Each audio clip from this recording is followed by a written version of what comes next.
오늘은 물가에 관한 얘기 그리고 앞으로의 증시 관련한 얘기로 꾸며봤습니다. 최근에 PPI, CPI 워낙 잘 나왔기 때문에 물가에 대한 기대가 많이 커졌습니다. 이런 분위기 여러 예측치에서도 나오고 있는데요. 클리블랜드 연은이 발표하는 인플레이션 나우 캐스팅 한번 보겠습니다.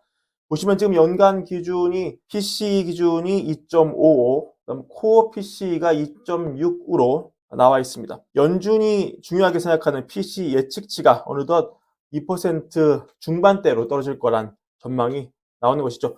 지금 최신 데이터 보시면 헤드라인이 2.7, 코어가 2.8로 고정되어 있는 상황인데 이제는 완연하게 하락 추세로 다시 접어드는 것으로 볼 수 있겠습니다. 하지만 우리가 방심하면 또 안 되는 것이 이번에는 또 뉴욕 페드의 데이터를 갖고 왔어요. 이 뉴욕 페드가 자체 통계를 모델을 돌려서 계속 뽑아내는 그런 데이터인데 이것도 역시 최신 데이터입니다. 14일 기준인데 이 물가를 바라보는 입장이 조금 다릅니다. 어떻게 예측을 하냐면 지난 3월에 나온 예측치를 보면은 코어 PC가 2.0인데 이번에는 2.7로 올라갔어요. 그리고 이 주의 깊게 봐야 할 것은 경제가 1.9 성장해서 1.0으로 떨어졌습니다. 전반적으로 높은 물가가 어느 정도 유지가 되면서 경제에 압박을 주는 현상이 오래 지속될 수 있다.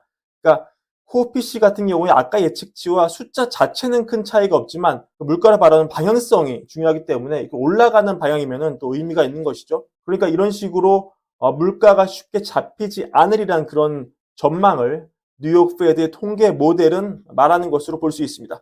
이번에 은퇴를 앞둔 메스터 클리블랜드 연은 총재가 이번 인플레이션 수치를 위대한 선물이라고 부르면서도 여전히 인플레이션 위협이 상방으로 기울어져 있다. 이렇게 얘기하는 것도 연준 일각에서의 여전한 물가 공포를 보여준다고 볼 수 있습니다. 지난 2년 동안 인플레에 대한 좋은 진전을 읽었지만 아직은 너무 높다. 인플레이션이 2%로 하향 궤도에 있다는 확신을 얻기까지는 해야 할 일이 더 있다. 이렇게 메스터 총재가 얘기를 하는데요. 하지만 시장 일각에서는 또 반대로 너무 늦게 금리를 내릴 것에 대한 우려감도 상당히 있는 상황입니다. 이번에 나온 미시간대 설문조사가 또 그걸 보여줬죠. 6월 미국 미시간대 소비자 심리지수 예비치를 보시면 이번에 65.6이 나와서 5월 69.1에서 하락을 했습니다. 사실 이 전문가 예측치가 72로 굉장히 높은 상황이었는데 그에 비교하면 상당히 하회를 한 것입니다. 또 소비자 평가 지수를 봐도 이번에 62.5가 나와서 5월에 69.6, 시장 전망치 71.0을 모두 하회를 했습니다. 전반적으로 미국 경제의 3분의 1을 차지하는 소비에 대한 전망이 좋지 않게 나온다. 이것은 향후 미국 경제 둔화 예고를 시사하면서도 또한 너무 금리 인하가 늦게 된다면 정말 경제에 만성적인 충격을 계속 입히겠구나. 이런 걸 경고하는 복합적인 의미로 받아들여지고 있습니다. 이런 가운데 이런 매크로 신경 안 쓰고 미국의 AI 주식 열풍은 기록적인 수준을 보여주고 있죠. 일각에서는 이거 AI 파도 타기 열풍이라고 부르는데요. 굉장히 재미있는 제목이라고 생각합니다. 최근에 엔비디아 랠리는 또 설명할 필요가 없을 정도이고요. 오늘 보여준 건 이 어도비 주가가 거의 15%가량 올랐습니다. 브로드컴도 어제 10% 넘게 오르더니 오늘은 3.34% 올랐습니다. 많이 오른 것이죠. 하지만 이렇게 쏠림 현상에 대한 우려가 나오는 것도 사실입니다. 최근 데이터를 하나 보시면 이런 거죠. 이 그래프를 보시면 AI를 빼면은 사실 S&P 500은 4,400 정도다. 그래서 이 시장이 우려를 하는 겁니다. 폭이 너무 좁다는 것이죠. 이 애널리스트의 우려를 좀 보시면 이 소수의 주식이 이 시장 상승을 주도하고 있는 그런 시장 현실에 대해서 우려를 하고 있다. 예를 들어서 엔비디아는 올해 들어서 S&P 500의 34.5% 상승을 주도했다고 이 아폴로의 프로스텐 슬록 수석 애널리스트가 지적을 하는데 이런 겁니다. 그러니까 AI 바스켓, 많이 오른 AI 바스켓을 제외하면 사실상 시장 동력이 그렇게 크지 않기 때문에 자칫 이 테마가 무너진다면 시장에 큰 충격이 갈 수 있다. 이런 우려가 월가에서 나오는 것으로 볼 수 있습니다. 하지만 역시 또 반대 의견 팽팽하죠. 이 그래프 보시면 표죠.